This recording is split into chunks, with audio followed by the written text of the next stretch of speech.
नमस्कार दोस्तों। UPSC CSAT का जो क्वेश्चन हम लोग डिस्कस कर रहे थे लाइव, उस दिन पावर कट होने की वजह से कुछ क्वेश्चन 5-7 क्वेश्चन रह गए थे। उसको आज मैं सेकंड पार्ट के रूप में मैथ सेकंड करके आप लोग को अपलोड कर रहा हूं, उसे आप देख लेंगे, है ना। चलिए तो देखिए, तो नेक्स्ट जो क्वेश्चन था 27।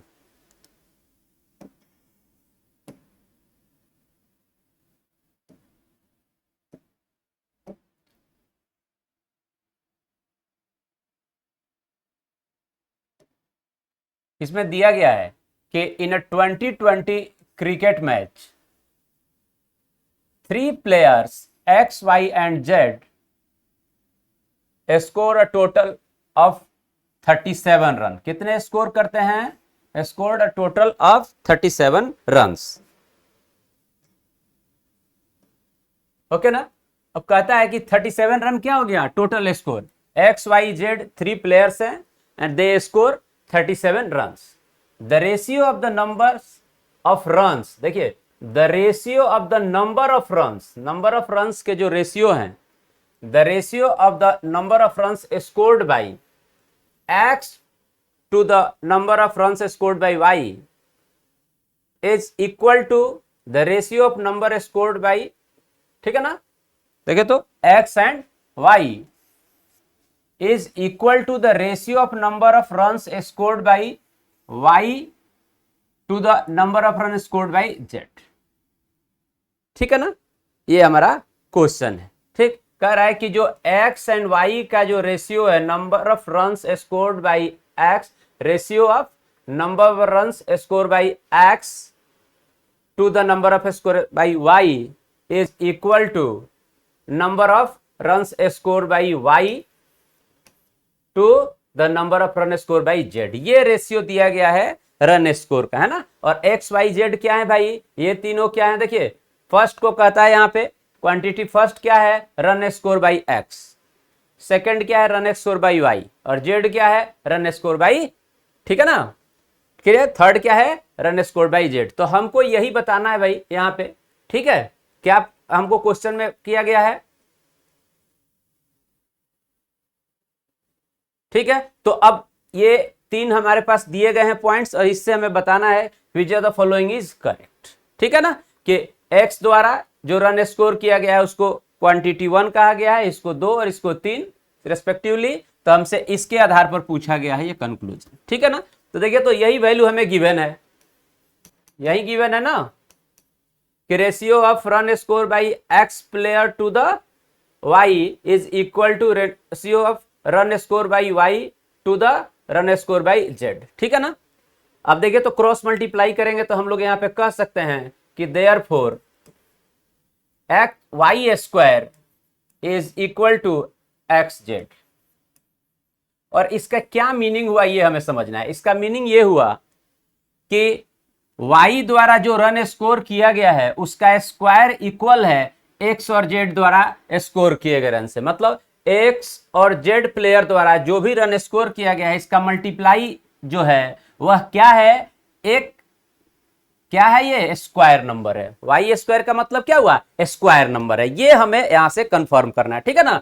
कि अब टोटल रन कितना है भाई? 37। देखिए total run score by player x, y and z is 37, ठीक है ना।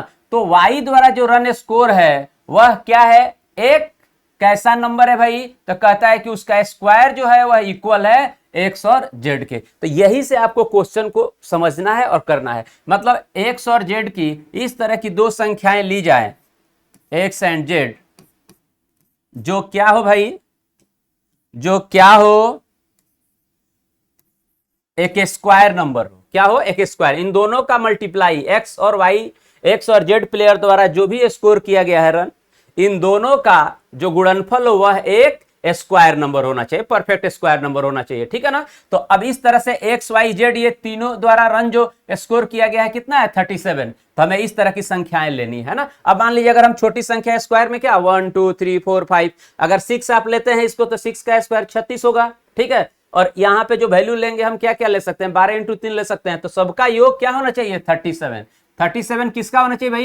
X plus y plus z, ठीक है ना। इन तीनों प्लेयर्स द्वारा बनाए गए रन्स जो हैं एक्स वाई जेड, इनका सम कितना है 37। टोटल स्कोर रन दिया हुआ है 37। तो हमें थोड़ी सी बड़ी वैल्यू ले लीजिए, मान लीजिए हम 10 लेते हैं इसको तो 100 हो गया, ठीक है ना, ये 100 हो गया, ठीक है, ठीक है, 10 का स्क्वायर 100, तो यहां दोनों का मल्टीप्लाई 100, क्या क्या लिख सकते हैं 50 इंटू, 50 नहीं लिख सकते हैं क्योंकि टोटल रन क्या है 37, तो 50 से छोटा ही वैल्यू हम लोग लिखेंगे, तो क्या ले सकते हैं भाई 25 इंटू 4, यही वैल्यू बड़ी ले सकते हैं। अब इन सबको जोड़े यदि तो 29 और 10 कितना हो गया 39, बड़ा हो रहा है वैल्यू, जबकि हमें 37 ही चाहिए, तो और हमें इसे क्या करना पड़ेगा छोटा करना पड़ेगा। अगर 11 लेते हैं तो 11 का स्क्वायर तो 11 इंटू 11, ये दूसरा नहीं है। 12 लेके देखिए, 12 का स्क्वायर 144 है ना, कितना 12 का स्क्वायर 144, 144 को क्या लिखेंगे 12 इंटू 12, और 12 को अगर हम फैक्टराइज करते हैं तो 4 इंटू 3, और इधर इसे भी हम लिख सकते हैं 4 इंटू 3। देखिए तो 4 इंटू 4 क्या हो जाएगा 16, और 3 इंटू 3 9। इट मीन्स कि हम लोग ऐसे इसको कह सकते हैं, देखिए तो कि 12 का square equal to 4 into 4 16 into 9। हमें तो इन तीनों का योग जो है कितना करना है 37, है ना, हमें इन तीनों का योग कितना करना है जी 37, इसका इसका और इसका। ओके, अब देखिए तो हो गया कि नहीं, ये कितना हो गया 25 और 12 कितना हो गया 37 हो गया कि नहीं। तो इसका मतलब यही हुआ कि यही स्कोर किया गया है, ठीक है ना। तो ये तो कंफर्म है कि यह वैल्यू किसकी है 12 किसकी होगी y की, तो y की वैल्यू हमें कंफर्म हो गई कि यह कितनी है 12 है। ओके, लेकिन x और z में वैल्यू कोई कंफर्म नहीं है, ये भी x हो सकता है या z हो सकता है, और ये भी x हो सकता है या z हो सकता है, ठीक है ना भाई। x अगर 16 है तो z क्या होगा y होगा, और यदि z 16 है तो x क्या होगा आपका 9 होगा। तो इन दोनों में कोई भी कुछ भी हो सकता है, बट y के लिए अर्थात इसकी वैल्यू हमें कंफर्म हो गई, इसकी वैल्यू हमें क्लियर कट आ गई कि यह कितना है भाई 12 ही है। ओके, ठीक है, तो 12 y जो है वह क्या है एक से छोटा है और एक से बड़ा है ना। अब आते हैं क्वांटिटी पे, क्वांटिटी फर्स्ट क्या है x का, तो कहता है x जो है वह y से क्या है भाई, ठीक, सेकंड को हम यहाँ पे 12 रखे देखिए तो कहता है ये इससे छोटा। अब मान लीजिए अगर x की मात्रा 1 की वैल्यू हम लोग x को ले लें 16, तो 16 तो बड़ा हो गया इससे, तो ये वैल्यू गलत हो गई। अब आते हैं इसको, अगर इसको भी 16 रखते हैं हम, तो देखिए तो थर्ड को अगर हम 16 रख लें तो क्या हुआ 16 क्या है इससे बड़ा है, फिर ये भी गलत हो गया। यहां आते हैं मात्रा 1, देखिए तो अगर ये 16 है थर्ड से क्या है भाई बड़ा है, तो फिर यहां पे भी ये गलत हो गया। इसको 16 अगर हम रख लेते हैं तो ठीक है ना, तो पर्याप्त आंकड़ों के कारण निर्धारित नहीं किया जा सकता है, तो डी हमारा क्या हो जाएगा ऑप्शन हो जाएगा। क्लियर हो गई बात, डी हमारा ऑप्शन हो जाएगा। तो बस इस बात को आपको केवल समझना था, इतनी सी बात थी, ठीक है ना। और मैं डिटेल में आपको ये इसलिए लिख दिया हूं, एक लाइन में अपन लिख सकते थे कि 12 का ही है, ताकि आप समझे कि कैसे क्वेश्चन को सॉल्व करेंगे। क्लियर हो गई बात, आइए नेक्स्ट देखिए। नेक्स्ट क्वेश्चन दिया गया है कि let p plus q equal to 10, ठीक है ना। p और q के सम को क्या दिया गया भाई कि यह 10 है ना, 10 के इक्वल है। Where p and q are integers, integers है, इंटीजर्स मतलब जान रहे हैं आप negative positive and zero all, ठीक है ना, negative positive and zero all, ठीक है, तीनों आते हैं। अब कहता है क्वांटिटी 1 किसको कहता है, तो कहता है maximum value of p multiply q। देखिए तो p प्लस क्यू आपको कहा गया है कितना होना चाहिए 10, तो हम लोग क्या क्या वैल्यू रख सकते हैं ना, अगर इसको 1 लेंगे तो ये 9 होना चाहिए, ठीक है ना, ये 1 तो 9, ये 2 तो ये 8 होगा, यही सब हो सकता है, ठीक है। फिर ये अगर 3 तो ये 7, ठीक, ये 4 तो ये 6, ये 5 तो ये 5। अब देखिए यहां ध्यान से, ये 1 तो 9, ये 2 तो 8, ये 3 तो 7, ये 4 तो 6, ये 5 तो 5। ओके ना, क्लियर हो गई बात। अब यहां देखिए एक काम और हमें समझना है कि वैल्यू दिया गया है, कहता है कि let p plus q is equal to 10, p plus q, ठीक। तो अब जब p एंड q हमें डिफरेंट दे रखा है तो हम यहां पे सिमिलर नहीं लेंगे, ठीक है ना। यदि सिमिलर की कोई बात होती तो क्वेश्चन में यहां पे लिखा होता, ठीक है, कि p and q are not necessarily different या डिस्टिंक्ट, है ना, तो इसका मतलब वो इक्वल भी हो सकते हैं, लेकिन ऐसा नहीं लिखा है, तो हम यही मान के चलेंगे कि दोनों ये वैल्यू p एंड q से डिमार्केट किया गया है, डिनोट किया गया है, ठीक है ना, तो उसको हम लोग डिफरेंट ही लेंगे, इसलिए ये वैल्यू नहीं लेंगे। तो अब हम क्या ले सकते हैं इसमें कि जिसका मल्टीप्लाई क्या होना चाहिए, मैक्सिमम। कहता है कि पी एन क्यू का मल्टीप्लाई क्या हो, मैक्सिमम हो, है ना। मैक्सिमम क्या होना चाहिए वैल्यू, P मल्टीप्लाई Q। तो कहां पे आ रहा है देखिए, तो 4 इंटू 6 कितना आ रहा है, 24, ओके ना। 3 इंटू 7 क्या आ रहा है भाई, 21, 16, 9। तो सबसे मैक्सिमम वैल्यू क्या है ये, ओके। तो यही पहला क्वांटिटी कहता है कि मैक्सिमम वैल्यू है P and Q when P Q are positive integers. तो पॉजिटिव इंटीजर्स हमने रखा है, P को भी पॉजिटिव, इसको भी पॉजिटिव, और ये वैल्यू कितनी हो गई, 24, ये मैक्सिमम वैल्यू है। सेकंड में आते हैं, कहता है यहां भी, सेकंड में भी कहता है maximum value of P and Q, यहां भी P एंड Q की मैक्सिमम वैल्यू, है ना, व्हेन P इज, देखिए तो,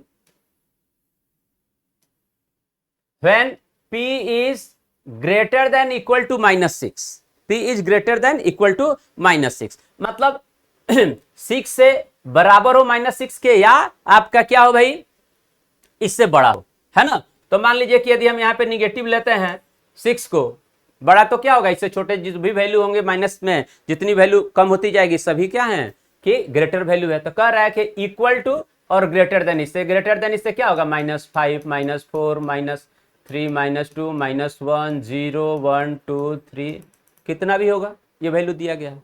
और 6 से जब एवेबल लेंगे माइनस में आप, तो क्या होगी, छोटी हो जाएगी। तो हमें कहा गया है कि P is where P is greater than और इक्वल टू इतना। अगर इक्वल टू इसको रखें और इसको भी यदि Q कहता है भी इक्वल टू और ग्रेटर देन -4, तो अगर -4 के इक्वल रखते हैं तो माइनस और माइनस क्या हो गया भाई यहाँ पे, ठीक है ना। अच्छा ऐसे लिख लेते हैं, P मल्टीप्लाई Q, और दोनों अगर निगेटिव रखते हैं तो भी ये क्या हो गया, 24, ये मैक्सिमम वैल्यू है। तो दोनों वैल्यू क्या है, हमें दिख रहा है कि इक्वल है। अब क्वेश्चन पे ये कहता है मात्रा 1 लेस देन मात्रा 2, इक्वल, कौन सा हो जाएगा ऑप्शन हमारा, इक्वल है। फर्स्ट और सेकंड का मैक्सिमम वैल्यू जो है क्या, यहां भी मैक्सिमम कह रखा है, इसका भी मैक्सिमम वैल्यू कहा गया है और इसका भी मैक्सिमम वैल्यू कहा गया है। तो मैक्सिमम वैल्यू क्या है, दोनों के इक्वल है, ठीक है। तो कौन सा ऑप्शन हो जाएगा, थर्ड ऑप्शन। क्लियर है। नेक्स्ट देखिए, देखिए तो कहता है 11 consider a set of numbers. देखिए तो यह क्या है भाई, अ सेट ऑफ नंबर्स, ठीक है ना। 11 जो है वह क्या है, अ सेट ऑफ नंबर्स हैं, इतने नंबर्स दिए गए हैं, ठीक है ना, उसका ग्रुप है। सेट ऑफ नंबर्स का मतलब ग्रुप हो गया। अब आपसे कहता है फर्स्ट क्वांटिटी में क्या कहा गया, minimum value of the average of the number of the set when they are consecutive integers, ठीक है, ग्रेटर देन इक्वल टू -5, ठीक है ना। कह रहा है कि minimum value of the average of the numbers, ठीक है ना, of the set when they are consecutive integers, जब वो लगातार इंटीजर्स हो, ठीक है ना। Minimum value of the average of the numbers, ठीक है, of the set when they are consecutive integers, क्या हो भाई, लगातार इंटीजर्स यदि हो तो मिनिमम वैल्यू की बात कर रहा है उसका, ठीक है ना, of the average of the number, ठीक है ना। क्लियर। तो मिनिमम वैल्यू क्या होगी, इसके बारे में कहता है पहला। दूसरा में भी कहता है कि minimum value of the product of the numbers. अब यहाँ पे प्रोडक्ट, यहाँ कहा है average of the number of the set, यहाँ product of the number of the set, है ना, when they are consecutive non negative integers. यहाँ पे कंसेक्यूटिव तो है लेकिन नॉन निगेटिव है, यहाँ पे कहता है कंसेक्यूटिव इंटीजर्स, और वे क्या होंगे भाई, ग्रेटर देन इक्वल टू -5, है ना। ये वैल्यू हमें कहा गया है, ठीक है। क्लियर हो गई बात। तो अब हमें बताना है कि भाई इसके अनुसार यहाँ पे क्या वैल्यूज होंगी, ठीक है। तो देखिए तो जरा सा, कितने सेट हैं भाई, 11, ठीक है ना। Set, a set of numbers, ठीक है। अब मिनिमम वैल्यू की बात कर रहा है, वैल्यू क्या हो भाई, मिनिमम,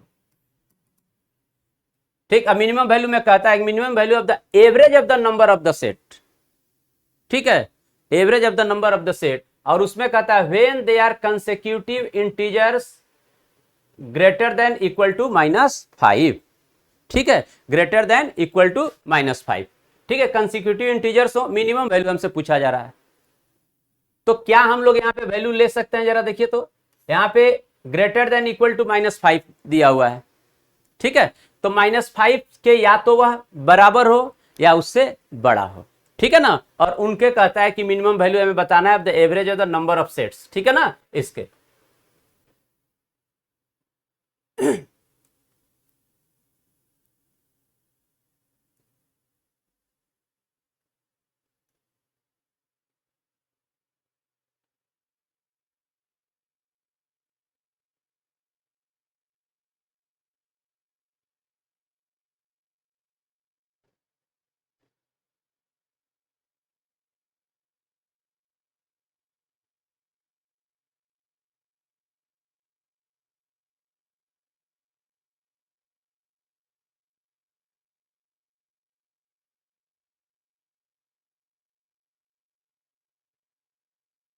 ठीक है, तो देखिए, तो जब कंसेक्यूटिव की यहां बात करता है, कंसेक्यूटिव इंटीजर्स, ओके ना।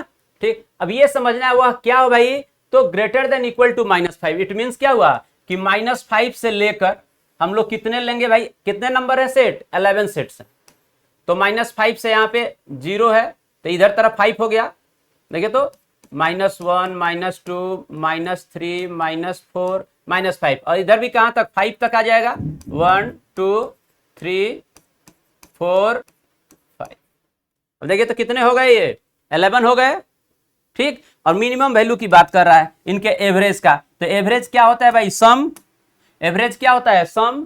तो सम को क्या करें, देखिए तो 1 से 5 तक माइनस में है, इधर माइनस में है, क्या हो जाएगा, सम करेंगे, सभी को ऐड करेंगे तो ये भी कैंसिल हो जाएगा और ये भी कैंसिल हो जाएगा, बचेगा क्या, 0। और 0 अपॉन एवरेज में क्या होता है, सम अपॉन टोटल नंबर 11। तो कितना आ जाएगा भाई, 0। ये मिनिमम वैल्यू तो ये आ गई।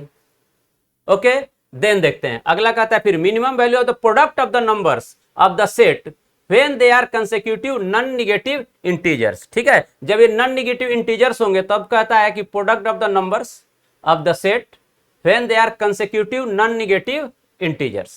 ठीक है, कंसेक्यूटिव नॉन नेगेटिव इंटीजर्स हो, कंसेक्यूटिव हो और नॉन नेगेटिव, अब नेगेटिव में नहीं आना है।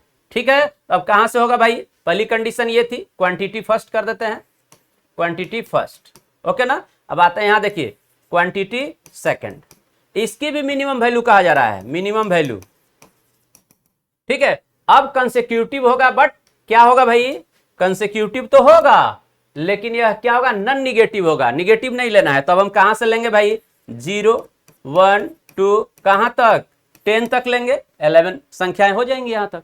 और इनका कहता है प्रोडक्ट ऑफ द नंबर्स, तो प्रोडक्ट जब मल्टीप्लाई करेंगे इन सबको, देखिए तो 0 multiply 1 multiply 2 multiply up to 10, तो यह वैल्यू किसके इक्वल आ जाएगी, 0 के इक्वल आ जाएगी।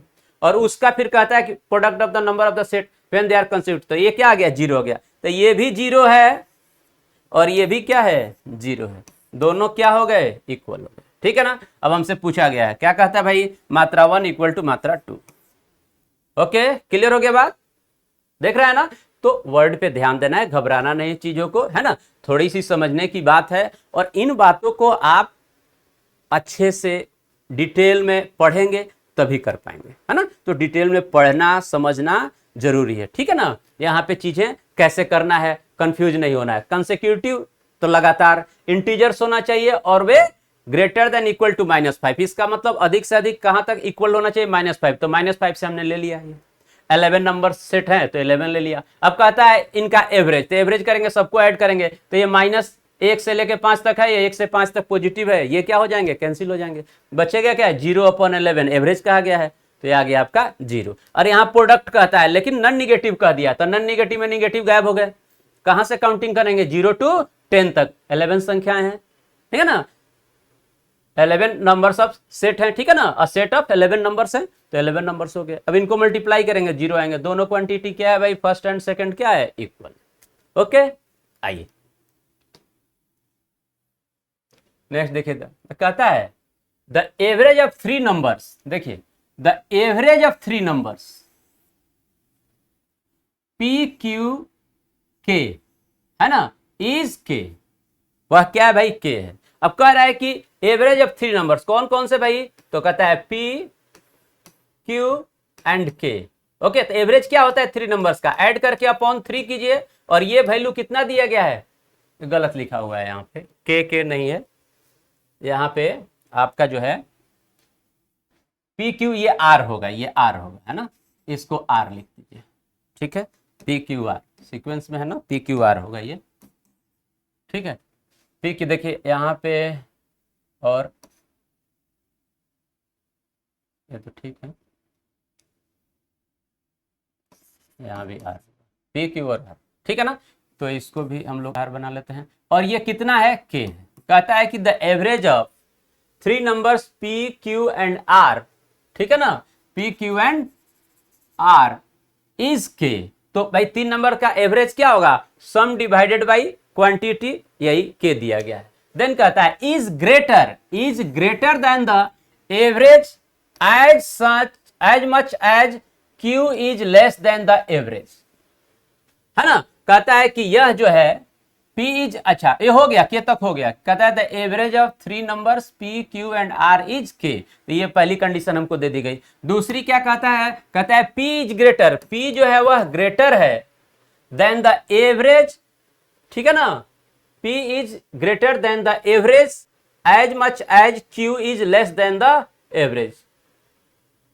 कुछ गलत लिखा, P औसत से उतना अधिक है, ठीक है, ठीक है ना। कहता है P is greater than the average, तो एवरेज क्या है, K है, ये क्या है भाई, एवरेज है इनका, है ना। P is greater than the average, तो P Q K से क्या है, बड़ा है। P is greater than the average as much as Q is less than the average, जैसा कि Q कितना छोटा है, लेस देन K, ठीक है। तो P और Q के बारे में एक रिलेशन हमें दे दिया गया है, P एवरेज से उतना ही बड़ा है, एज मच एज, देख लेना है, P is greater than the average as much as, उतना ही, P उतना ही बड़ा है K से, जितना, एज मच एज जितना Q is less than the average, Q जितना K से छोटा है।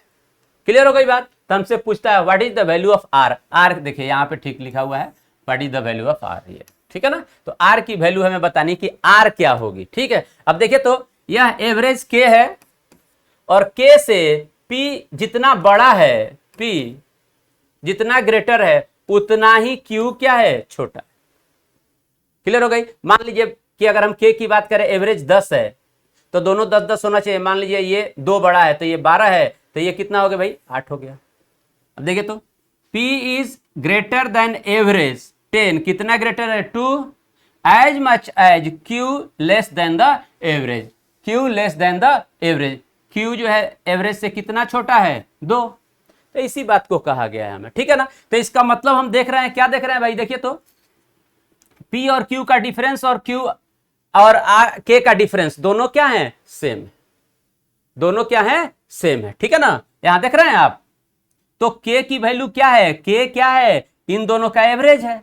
इट मीन्स कि K जो है वह, देखिए तो P और Q का एवरेज हुआ कि नहीं, K कहीं रखा है कि P is greater than K as much as Q is less than K, और K क्या है, एवरेज है, एवरेज से तो P और Q का एवरेज क्या हो गया, K हो गया। देखिए 12 और 8 का एवरेज क्या होगा, 12 8 20/2, कितना आ गया, Q। It means therefore K is equal to P plus Q upon 2। Okay, तो PQ बराबर क्या हो जाएगा, 2K। तो यहां देखिए तो P प्लस Q दिया हुआ है, ये क्या हो जाएगा भाई, 2K। तो यहां लिख देते हैं 2K, ये देखिए तो इसके स्थान पर हम लोग लिखते हैं 2K plus R equal to, ये क्रॉस मल्टीप्लाई 3K। तो R की वैल्यू पूछा गया था, ये इस तरफ आके माइनस हो जाएगा, क्या आ गया, K आ गया। ओके, तो R भी क्या है, उतना ही। और हम लोग एवरेज में पढ़े हुए हैं कि अगर 3 क्वांटिटी हैं, इनका एवरेज यदि K है, 2 क्वांटिटियों का एवरेज अगर K है, तो तीसरी क्वांटिटी भी जो होगी वह भी क्या होगी, K होगी, तभी तो बराबर होनी चाहिए एवरेज के, तभी तो यह इक्वल रहेगा। तो ये वैल्यू है हमारे पास आ गया, R is equal to K। First option अपना क्या है, राइट आंसर, ठीक है ना। क्लियर। चलिए नेक्स्ट देखिए जरा क्वेश्चन। अगले क्वेश्चन में दिया गया, लेट x be any real number, x क्या है भाई, be any real number, x जो है कोई भी एक वास्तविक संख्या हो। रियल नंबर में आपको पता है कि रेशनल एंड इरेशनल सभी आ जाते हैं। कहता है let x be any real number between 0 and 1। अब x के हमें लिमिट दे दिया गया, क्या लिमिट दे दिया है कि भाई x जो वैल्यू होगी वह 0 और 1 के बीच में होगी, 0 एंड 1 के बीच में होगी, है ना, x बिटवीन 0 एंड 1। ठीक, तो 0 एंड 1 के बीच में क्या क्या नंबर लेस देन क्या होगा भाई, इसको हम लोग ऐसे लिख सकते हैं कि x जो है वह ग्रेटर देन 0 होना चाहिए और लेस देन 1 होना चाहिए, यही तो इन बिटवीन होगा। ठीक है, तो यही कहा है x भी any real number between 0 and 1। अब कहता है which of the following statement is correct, कौन सा स्टेटमेंट इसमें से करेक्ट है। आइए, पहला क्या है भाई, कहता है कि एक्स स्क्वायर, पहला x square greater than x, okay, x square greater than 1 x. देखिए तो फर्स्ट स्टेटमेंट हमारे पास देता है, पहला statement x square greater than x, okay. अब एक्स की वैल्यू को क्या कहा गया है कि इन बिटवीन 0 एंड 1, मान लीजिए कि यहाँ पे वैल्यू को हमने ले लिया 1/2, 1/2 को हम क्या बोलेंगे 0.5, तो यहाँ पे हम x की वैल्यू लेते हैं ना, लेट x यहाँ पे फर्स्ट कंडीशन में हम लोग लेते हैं, ठीक है, x is equal to 1, okay, x की वैल्यू हमने लिया 1 तो वो 0.5, यहाँ पे 0.5 का जो स्क्वायर है वह ग्रेटर देन 0.5, इसको स्क्वायर करेंगे तो 5 का स्क्वायर 25 और अब 2 अंक पे 0, ग्रेटर देन 0. क्या ऐसा है, नहीं है ना, यह वैल्यू क्या हो गई छोटे, जब भी डेसिमल वैल्यूज को हम स्क्वायर करेंगे या क्यूब करेंगे तो वह वैल्यू उस वैल्यू से क्या होगी, ऑलवेज छोटी होगी, लिस्ट होगी, है ना, स्मॉलर वैल्यू होती है। तो इसलिए यह कहना कि x square greater than x when x is less then 1, यह क्या हो गया, गलत हो गया। तो पहला स्टेटमेंट आपका क्या हो गया भाई, गलत हो गया। पहला स्टेटमेंट क्या है, गलत है, यही पूछा गया है विच वन इज करेक्ट, तो पहला स्टेटमेंट क्या हो गया, गलत हो गया। आते हैं दूसरा पे, दूसरा स्टेटमेंट, दूसरे में ये फर्स्ट था, ये सेकंड, ठीक है ना। अब कहता है कि x is greater than under root x, तो यहां पे कहता है x is greater than under root x, ठीक है। इसको भी हम लोग सॉल्व करने के लिए क्या करें भाई, दोनों तरफ स्क्वायर देते हैं, x square is greater then x, देखिए तो वही वैल्यू आ गई कि नहीं, फिर से इसका स्क्वायर करते हैं दोनों तरफ, x is greater than under root x, ठीक है, दूसरा ये कंडीशन दिया गया है, ठीक है ना। तो अगर दोनों तरफ स्क्वायर करते हैं तो यह वैल्यू क्या हो जाएगी, लेकिन चलिए कोई नहीं, जैसे है उसको वैसे ही हम लोग रखते हैं।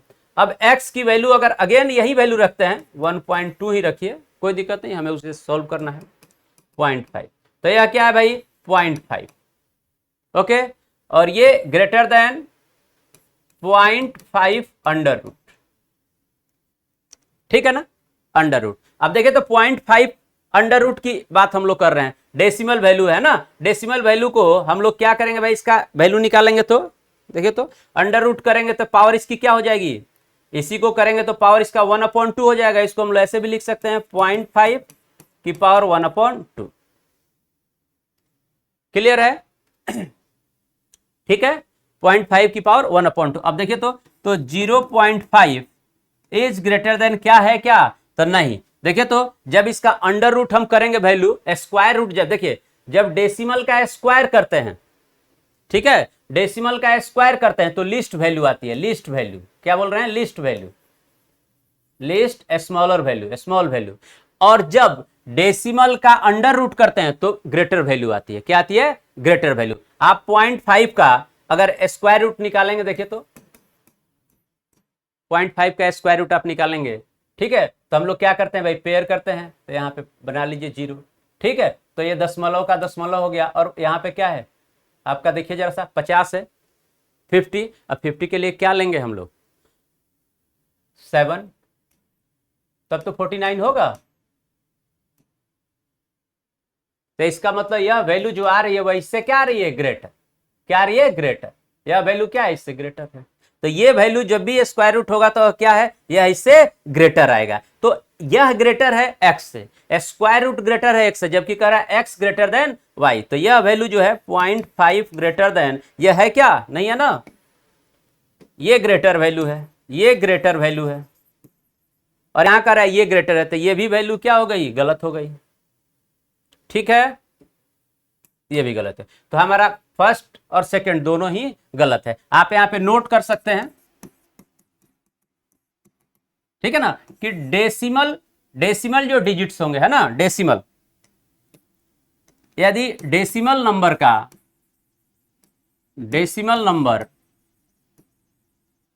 का हम पावर करेंगे, है ना, पावर 2 करें, 3 करें, 4 करें, तो जो वैल्यू आएगी वह इससे क्या आएगी, छोटी आएगी, लेस देन डेसिमल नंबर।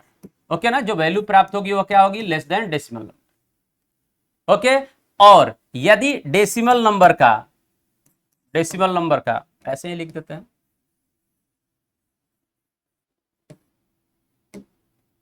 देखिए तो डेसिमल नंबर का यदि हम स्क्वायर करें या उसकी पावर करें, जितनी भी बढ़ाएं, तो यह value less than decimal number आएगा। ओके, और यदि डेसिमल नंबर का हम स्क्वायर रूट करें, ठीक है ना, अब रूट में जितना भी बढ़ते चाहे यहां 2 रहे या 3 रहे, इस तरह से कुछ भी, तो यह वैल्यू क्या आएगी भाई, तो ये वैल्यू जो है, यह वैल्यू, ठीक है ना, जिसका भी करेंगे, ठीक है ना, यहां पे क्या कहे भाई कि जो भी वैल्यू यह प्राप्त होगी वह इससे छोटी होती है, ठीक है, और यहां पे कह रहे हैं जो भी वैल्यू प्राप्त होगी, ठीक है, वह क्या होगी भाई, इससे बड़ी होगी। ठीक है, देख रहे हैं 0.5 का अगर स्क्वायर रूट हम निकाल रहे हैं तो जो वैल्यू आ रहा है वह क्या आ रहा है आपका 0.7, तो 0.5 से क्या हुआ, ग्रेटर हुआ। तो इसका मतलब अगर किसी दी गई नंबर का स्क्वायर रूट हम करेंगे तो वह वैल्यू क्या होगा भाई, ग्रेटर होगा इससे, ठीक है ना, यह ग्रेटर होगा डेसिमल नंबर से। ओके, तो ये 2 पॉइंट आप लोग नोट कर सकते हैं, ठीक है, ये अपन क्लास में कराया जाता है नंबर सिस्टम में, सिंपल है। तो दोनों ही क्या है, स्टेटमेंट गलत है, केवल 1 2 ना तो 1 ना ही 2, क्या कहा गया है, select the correct answer using the code given below, तो ये भी गलत है, ये भी गलत, ना तो 1 और ना ही 2, कोई सही नहीं है ना, ठीक है। आइए नेक्स्ट देखते हैं क्वेश्चन। यहां पे क्वेश्चन दिया गया है, the difference between any 2 positive number is 10, ठीक है, एनी 2 पॉजिटिव नंबर, देखिए तो difference between any 2 positive number is 10, ठीक है जी, डिफरेंस कहता है कि डिफरेंस क्या हो, 10 हो, एनी 2 पॉजिटिव नंबर, ठीक है। मान लीजिए अगर यहां पे हम लिखते हैं 5, तो इधर क्या लिखते हैं भाई 15, तो इनका डिफरेंस देखिए 10 है। ओके, ठीक है ना, बिटवीन दीज 2 नंबर्स, अब इन 2 नंबर्स के बीच में कहता है what can be said about the positive numbers divided by 5, अच्छा, पॉजिटिव नंबर्स डिवाइडेड बाई 5, इन दोनों नंबर्स के बीच में what can be said about the positive numbers divided by 5, इनके बीच में 5 से डिवाइड होने वाले पॉजिटिव नंबर, तो 5 से डिवाइड होने वाले इसके बीच में क्या आएगा, 10 आएगा, जो 5 से डिविजिबल है ना, 5 से डिविजिबल है, एक ये हो गया, ठीक है ना। और क्या क्या कह सकते हैं हम लोग, इसी बात से हमें क्वेश्चन किया गया है, ठीक है। मान लीजिए कि अगर हम लेते हैं यहाँ पे, मान लीजिए लेते हैं हम यहाँ पे 8 लेते हैं, डी की वैल्यू कोई नहीं, अगर ये 8 लेते हैं, है ना, 8, डिफरेंस तो 10 है ना, डिफरेंस तो 10 ही रखना है, तो ये वैसे ही रखते हैं 10, डिफरेंस तो 10 ही रहेगा। अब अगर इधर हम 8 ले लें तो इधर कितना हो जाएगा 18, 10 जोड़ देना है केवल 18, इनके बीच में कौन कौन सा आ जाएगा, देखिए तो 5 और 18 के बीच में भी अभी तक क्या आएगा, एक 10 और 15 आएगा, 10 और 15, ये भी डिविजिबल है 5 से, ठीक है। ओके, ऐसा ही तो कह रहे हैं, तो इसका मतलब क्या हुआ कि यही कंडीशंस हो सकती है, ठीक है। मान लीजिए कि एक वैल्यू अगर हम लेते हैं यहां पे, और एक वैल्यू लेके देखते हैं पहले, d इज इक्वल टू 10, मान लीजिए कि ये 4 है, तो ये कितना हो जाता 14, तो अब यहाँ पे 5 और 10 आएगा, इसका मतलब अधिक से अधिक 2 वैल्यूज आ रहे हैं, है ना, मिनिमम 1 वैल्यू जा रहे हैं अगर डिफरेंस 10 का है तो, कहता है तो क्वेश्चन में आपसे कहा गया इसके बारे में कहा जाए, ऐसी केवल एक संख्या है ना, ऐसी केवल 2 संख्याएं हैं, केवल शब्द लिखा हुआ है, ऐसी केवल एक संख्या, तो एक तो नहीं है 2 भी है, ऐसी केवल 2 संख्या, तो 2 नहीं 1 भी है ना, ऐसी 1 से अधिक संख्याएं हो सकती हैं, ठीक है, ऐसी कोई संख्या नहीं 1 से अधिक, ठीक है ना, ऐसी 1 से अधिक संख्याएं हो सकती, 1 से अधिक हो रही है ना जी, 2 भी है, ऐसी 1 से अधिक संख्याएं हो सकती हैं, तो कौन सा ऑप्शन हमारा सही होगा, सी ऑप्शन। सिंपल क्वेश्चन है, बस बातों को आपको समझना है, ठीक है ना। नेक्स्ट क्वेश्चन देखते हैं हम लोग, कहता है a question is given followed by, ठीक है, a question is given followed by 2 statements, भाई एक प्रश्न दिया गया जिसके बाद दो कथन एक और दिए, टू स्टेट, यहाँ पे टी छूट गया है, two statements first and second, consider the question and the statement and mark the correct option. Question और स्टेटमेंट को कंसीडर करके मार्क करना है किसको भाई, करेक्ट ऑप्शन को, ठीक है ना। इसमें से कौन सा करेक्ट होगा भाई, ये क्वेश्चन देखते हैं, ये क्वेश्चन है, ठीक है, और आपका देखिए तो प्रश्न, और ये आपका कथन हो गया, कथन फर्स्ट एंड सेकंड। ऐसी एक की लघुत्तम संख्या क्या है जिसमें ठीक ठीक 4 गुणनखंड, ठीक है, क्वांटिटी फर्स्ट, कथन, ये क्वेश्चन हो गया, प्रश्न हो गया, और कथन फर्स्ट और सेकंड है, ठीक है। कथन फर्स्ट में क्या है, इनमें से एक गुणनखंड 2 है, इनमें से एक गुणनखंड 3 है, ये तो कथन हो गए दोनों, और क्वेश्चन ये हो गया, कहता है ठीक है, ऐसी एक अंक की लघुत्तम संख्या क्या है, लघुत्तम मतलब छोटी संख्या, एक अंक की, जिसमें ठीक ठीक 4 गुणनखंड है, 4 फैक्टर्स हैं, है ना, 4 फैक्टर्स। कहता है कि ऐसी एक अंक की लघुत्तम संख्या क्या है ना, which one is least number of single digit list number, है ना, ठीक है, विच हैविंग 4 फैक्टर्स, 4 फैक्टर, है ना, अ सिंगल डिजिट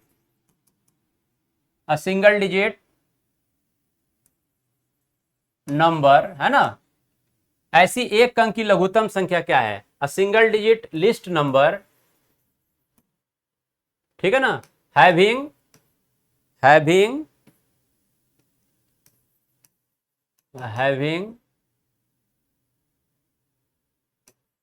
4 फैक्टर्स, ठीक है। एक अंक की लघुत्तम संख्या क्या है जिसमें ठीक ठीक 4 गुणनखंड है, ठीक है, तो 4 गुणनखंड, 4 फैक्टर्स हो गए। 4 फैक्टर्स बोलने का मीनिंग क्या है, 4 फैक्टर्स का मतलब क्या होता है कि मोर देन 2 फैक्टर्स जब होते हैं तो वैसे नंबर्स को हम लोग क्या बोलते हैं, कंपोजिट नंबर्स, है ना। तो ऐसे हमसे कहता है कि भैया बताओ कि आपके 4 फैक्टर्स हो, इस तरह का list, single digit list number having 4 factors, ठीक है। तो क्या हो सकता है, देखिए तो 4 फैक्टर्स की बात कर रहा है, अगर हम लोग 4 को लेते हैं तो 4 में क्या है, 1 2 और 4 3 ही फैक्टर्स हैं, ठीक। और अगर 6 लेते हैं तो देखिए 1 2 3 6, तो यही list single digit list number है, यही सिंगल डिजिट लिस्ट नंबर है जिसके 4 फैक्टर्स है, ये तो नहीं है, इसके 3 ही है, ठीक है। तो अब आपको क्वेश्चन ये हो गया, अब कथन ये, इनमें से एक गुणनखंड 2 है, तो है एक गुणनखंड 2, सही बात है। फिर कहता है सेकंड कथन, इनमें से एक गुणनखंड 3 है, ये भी 3 है, ओके। अब आते हैं, ठीक है, एक अंक के और भी तो हैं, अगर हम लोग 9 को लें, 9 जरा देखिए तो लिस्ट कहाँ है ना, तो ये ग्रेटर हो जाएगा, तो देखने की जरूरत ही नहीं है, ठीक। अब आइए यहाँ पे क्वेश्चन में आते हैं, उपर्युक्त प्रश्न और कथनों के संदर्भ में से कौन सा एक सही है। कहता है इस प्रश्न का उत्तर इन कथनों में से किसी एक के का अकेले उपयोग कर दिया जा सकता है, किंतु दूसरे कथन का अकेले उपयोग कर नहीं दिया जा सकता है, तो गलत है, ठीक है जी भाई। दूसरा भी तो क्या है, 3 है, इसके अनुसार भी दिया जा सकता है, इसके अनुसार, ये गलत हो गया। इस प्रश्न का उत्तर दोनों कथनों में से किसी का भी अकेले उपयोग कर दिया जा सकता है, ठीक है। कहता है कि दोनों कथनों में से किसी का भी अकेले उपयोग कर दिया जा सकता है ना। दूसरा, इस प्रश्न का उत्तर दोनों कथनों का एक साथ उपयोग कर दिया जा सकता है, किंतु दोनों में से किसी एक कथन का अकेले उपयोग कर नहीं दिया जा सकता है। ये कहता है किंतु दोनों में से किसी एक कथन का अकेले उपयोग कर नहीं दिया जा सकता है। भाई दोनों कथनों में से किसी एक का अकेले उपयोग कर नहीं दिया, बिना उसके भी दिया जा सकता है, ये भी गलत है। इस प्रश्न का उत्तर इन कथनों में से किसी का उपयोग किए बिना भी दिया जा सकता है, बिल्कुल सही, हमने कथन तो पढ़ा ही नहीं, है ना। इस प्रश्न का उत्तर इन कथनों में से, ये सब गलत है, किसी का उपयोग किए बिना भी दिया जा सकता है, हमने कहा ये स्टेटमेंट किया, और जो कहा गया उससे हमने लिख लिया, ठीक है। तो कौन सा ऑप्शन हो गया हमारा, डी ऑप्शन। आइए ये लास्ट प्रश्न है आपका, देखिए जरा सा, इसमें कहा गया है a question is given followed by the 2 statements first and second, consider the question and statements and mark the correct option. ठीक है ना। अब इसमें आपको दिया गया एक प्रश्न दिया गया, ठीक है, प्रश्न अपना ये हो गया, क्या कहता है भाई क्वेश्चन में कि P प्लस क्यू, देखिए तो P प्लस क्यू का स्क्वायर जो है -4PQ,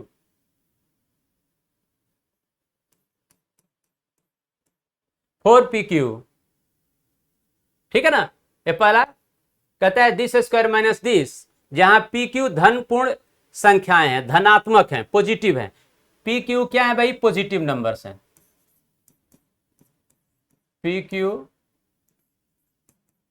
पॉजिटिव नंबर्स, ओके ना, पॉजिटिव नंबर, बस ये क्लियर। अब आपसे फिर कहता है प्रश्न हो गया, अब कथन फर्स्ट एंड सेकंड, दो कथन से यहाँ पे, एक को कह दिया पहला कथन में P लेस देन Q और दूसरे कथन में कहता है P ग्रेटर देन Q। ठीक है ना। तो PQ के बारे में हमसे कहता है कथन फर्स्ट कह रहा है कथन इसमें कि P लेस देन Q और सेकंड कथन कहता है कि P ग्रेटर देन Q। ठीक है ना। उपयुक्त प्रश्न और कथन के संदर्भ में निर्णय कौन सा एक सही है। ठीक है। अब देखिए तो यहां पे हम वैल्यू देख रहे हैं P plus q the whole square बराबर क्या है, -4PQ। हम लोग नंबर सिस्टम में पढ़े हुए हैं, अलजेब्रा कह लीजिए या फॉर्मूला बेस्ड क्वेश्चंस में हम लोग क्या पढ़े हैं भाई, A plus b the whole square, है ना। देखिए तो हम लोग क्या पढ़े हुए हैं, A प्लस बी, यहां लिखते हैं A plus b the whole square minus A minus b the whole square बराबर क्या होता है, 4AB। यही होता है 4AB, 2AB और 2AB 4AB। ओके। अब यहां देखिए तो जरा ध्यान से, हम लोग को कह रहा है कि A plus b the whole square, ये A हो गया, ये B हो, होल स्क्वायर, इसको इस तरफ लाएंगे तो क्या हो जाएगा, इसको इस तरफ लाएंगे तो क्या हो जाएगा, ये माइनस आ जाएगा 4AB बराबर ये क्या आ गया इधर A minus b the whole square.